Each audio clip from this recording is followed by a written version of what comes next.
thank you for coming and joining us today. Just tell us a little bit about who you are, who Miriam Martinez is, and why you want to run for governor. Well, I'm a workaholic, first of all. I'm a mother. I have 3 children, and I come from a very interesting background. My mother is from Mexico, my father as well, and I was born in Reynosa, and I became a U.S. citizen in 2010. But prior to that, we worked very hard, and I became a United States resident in 1995. All this thing with immigration is very confusing, and but fortunately for us, my family and some of my brothers, thanks to my mother, we became United States citizens, and it's such a pleasure, and I feel so happy to be a Texan and a United States citizen. So now that you are a citizen, you seem very happy about that. Why do you want to be involved in the political process? Why do you want to be governor? I have a passion for politics, for justice, for freedom, and to represent people. And that's been a part of my career. Even though I've been very shy about it over the past 26 years, I've participated with nonprofit organizations, especially in the medical area. And in politics, I've been involved in different types of arenas, especially empowering women. You've spoken about immigration. I know that's a topic you're very passionate about. Mm-hmm. One of the things you've spoken about is your opposition to a federally built border wall or border mm-hmm. fence. And one thing I noticed was you said you believe it violates Texas's 10th Amendment rights, mm-hmm. that the 10th Amendment gives Texas the right to protect its own border. Mm-hmm. Am I correct? Yes. Does this mean that you only oppose a federal fence? Would you support Texas building its own wall or fence? And if not, how do you propose to protect Texas's border? Well, first of all, there needs to be more education when it comes to the Texas border, because I see it as the forgotten area of Texas. We have to remember that from Brownsville to El Paso, it's a $400 billion industry with trade. Texas is a friend, is a partner with Mexico, and we haven't gotten the right answers because nobody has taken the time to place themselves in South Texas and investigate the reality. We have an infrastructure problem. We don't need to be building a border wall. What we need to do is to focus on the real issues with real solutions. And I haven't seen a governor or a prosecutor or anybody from the legislature to come to Texas, to the border, and figure out what the pros and cons are. On the contrary, only when it's election time, some people go to South Texas. But in reality, we have a scenario that's developing with the international bridges, with the infrastructure, and our commerce is in danger if we don't fix these problems. And the border wall actually is, to me, it's not a priority. To me, the priority is fixing the immigration reform and fixing a better relationship with Mexico with the import-export. And now we have the Eagle Ford Shale. We have a gas line that's going to come from Texas into the south.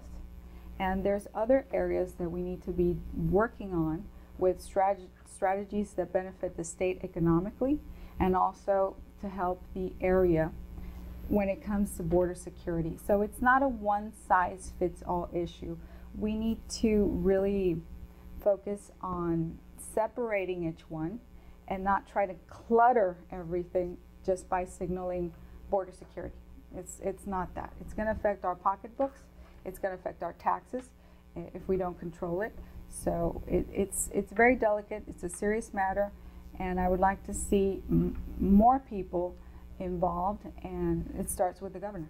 On the subject of infrastructure, you know, with all that trade requires good roads. And you've traveled a lot. I'm sure you've seen a lot of the conditions of the roads, and that's been a hot button issue.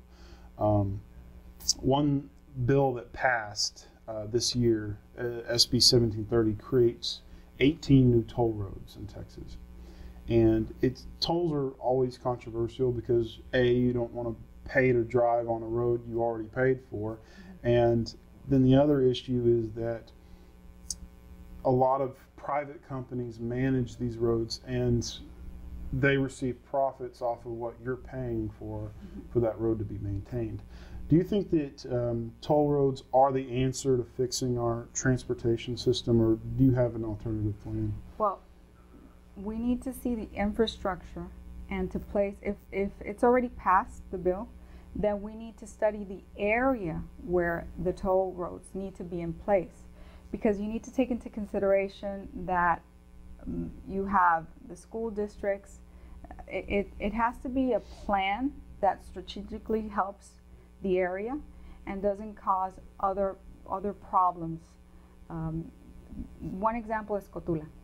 Cotula is an Eagle Ford Shell. Last year the population was 3,000. This year it's 7,000. You have 20,000 18-wheelers a week that come through that area. The roads are horrible, and we need to protect the small business not to be affected with balancing out the industry that's developing, the private sector, the oil and gas.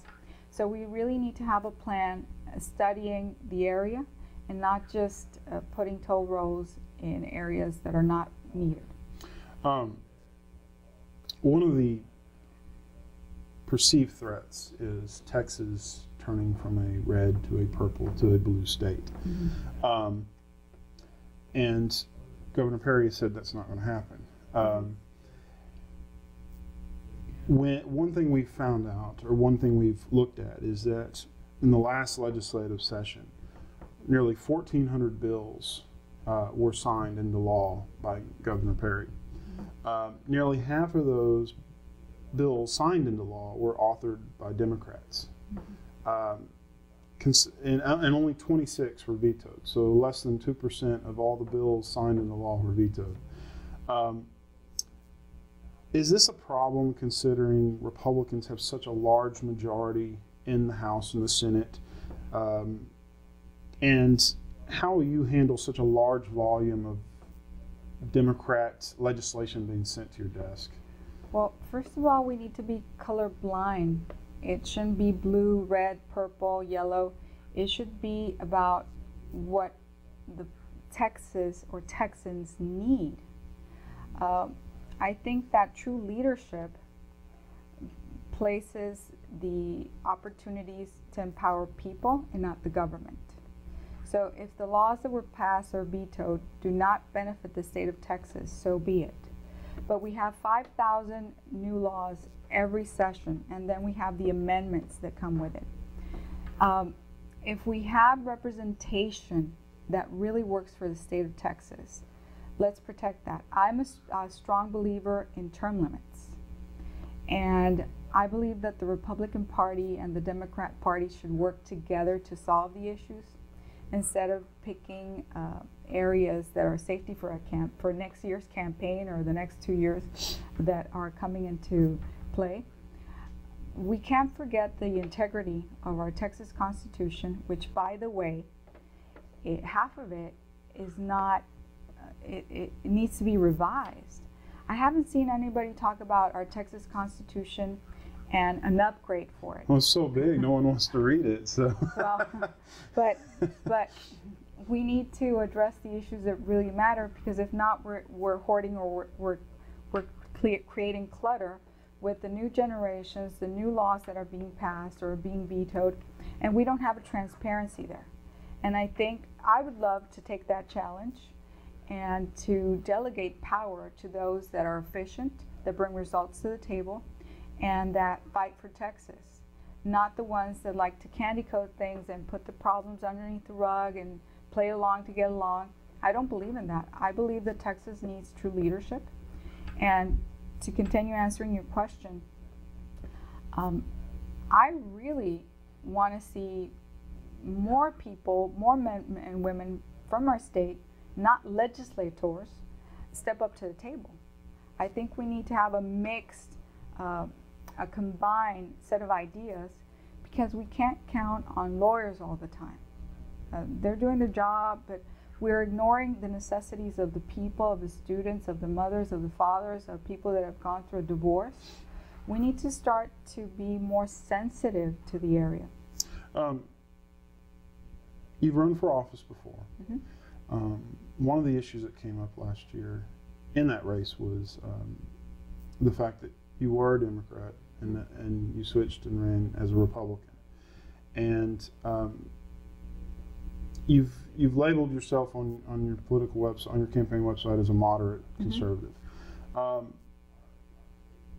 Why did you identify yourself as a Democrat then, and why do you identify yourself as a Republican now?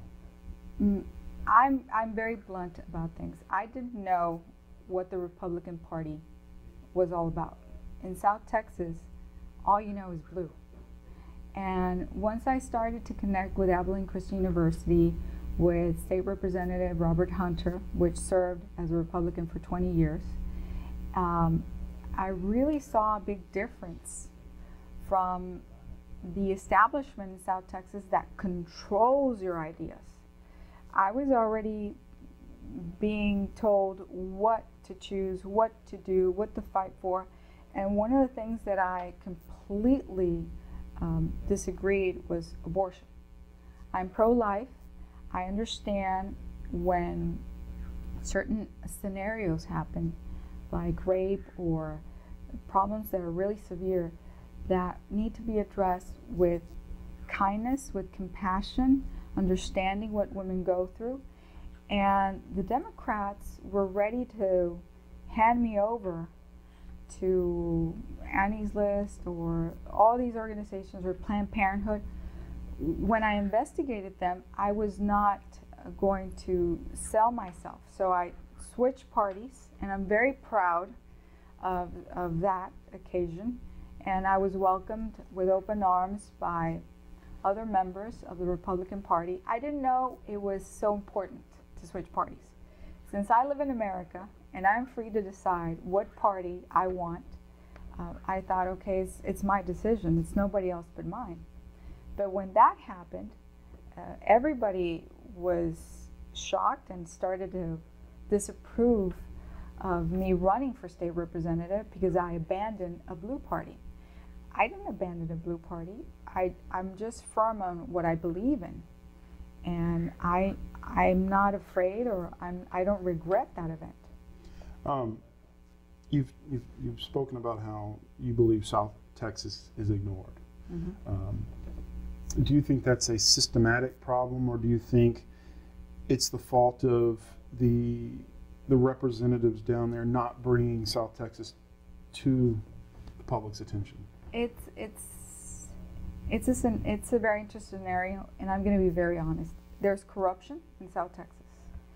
There's manipulation in South Texas, and the numbers show very clear how we are with our local officials. And I think that there's also discrimination, that just because of the border, and I see it every day, and it's very sad, that politicians or career politicians ignore South Texas for those reasons. Nobody wants to get their hands dirty and solve the problems.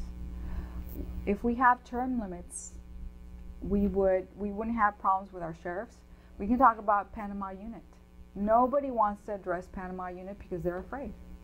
It's an internal problem, it's a state problem, and it's being candy coated, and lives are at risk and people have died. And it's so serious that I want to address it. I'm not afraid of sheriffs or district attorneys or judges that are in the mix. Corruption is there and we can stop it. But we just need true leadership to confront it, address it, and let justice shine in South Texas. On that note, as far as protecting lives, Mm-hmm.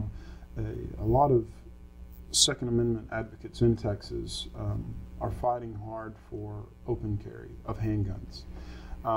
There was a big rally at the Alamo in October, and a lot of high-profile candidates were there. What is your opinion on the movement to have open carry of handguns in Texas, considering we're one of only 6 states in the nation that don't have that? We really need to fight for it, because in South Texas it's needed. It depends on the area of the state. You can't compare Dallas with McAllen. You can't compare Brownsville with Austin. In South Texas, because it's so vulnerable with the border, I approve of it. I think that area should have an open carry, because we need it. We need to fight. On other parts of Texas, I would say, okay, in Houston, we don't need it as much as the border, but in the border, we desperately need it. I was thinking about that, how to position it. And I would position it where the crime level is being, how should I say this? Well, I'll just be direct. It's not being reported the way it should. And people that have ranches are suffering. The cartels are right across the border, and that word cartel, they told me, don't say that word. It's the truth. The cartels are right there. We need to protect our Second Amendment, and South Texas is where it needs to start. What makes you the candidate best able to beat Wendy Davis? Well, I don't think it sounds cute, but it's not there. If the people decide to vote for me, it's because they know that I'm going to work hard, that I'm going to address the issues, that I have solutions because I've been in the trenches, because I know immigration, because I know the border, because I deal with Mexico directly, because I'm bilingual, porque puedo hablar inglés, español, puedo tratar con la gente, y porque tengo la educación que me hace una candidata favorable. You tell Wendy Davis to translate that for you, to speak Spanish, and then we'll get there. Do you want Greg Abbott as well? Yeah, bring him aboard. How can people find out more about your campaign? Well, you know that I'm running my own campaign. I don't have $30 million or 30 million strings of people pulling me in different directions. Not many of us do have 30 million. I think that by Twitter, Facebook, my webpage is really simple. I really need people to vote for me. I want to make a difference because it's a passion of mine, empowering people, respecting our Constitution. I don't want to come up like these candidates that have their agency groups and their catering system, consultants. That's not me. That's not what you're going to get. If you want somebody to investigate on education, on a plan to help our senior citizens not lose their Social Security fund, or to talk about their medical insurance, or what are their benefits, to investigate a plan comparing apples to apples, not to the system that Obamacare, when we talk about the Obamacare that's really destroying lives, really destroying the insurance of our senior citizens, our veterans. I want to work hard for that. And I'm not going to go with friends of mine that gave me a donation and I need to pay tribute to them first. No. I want to go with people that know what they're doing, compare the medical plan, and I'm going to say this. Mexico has a system that's bulletproof. It's affordable. I don't see the president of Mexico suffering, going bankrupt for Medicare, Medicaid, or their health insurance. So I did reach out to them and I said, okay, what are we doing wrong in Texas? I don't want to solve what's happening in the nation. Just help me save money, save lives, and get medication that's affordable to people that need it without them losing their jobs or the state going broke. And that's the conversation, not only with Mexico, but the top 3 in the world that have a medical plan that really works. The same thing I'm doing with immigration reform. A state immigration reform would help us economically and would help the border and would identify all the people that are in the shadows to come out. It's not about destroying families. It's not about picking winners and losers. It's about solving the issues that Texas is facing and nobody is addressing. Well, I appreciate you taking your time to meet with us, and I wish the best of luck to you in your campaign. Thank you. Thanks again. And to all the Aggies, Aggie territory, thank you so much. It's beautiful here. Thank you.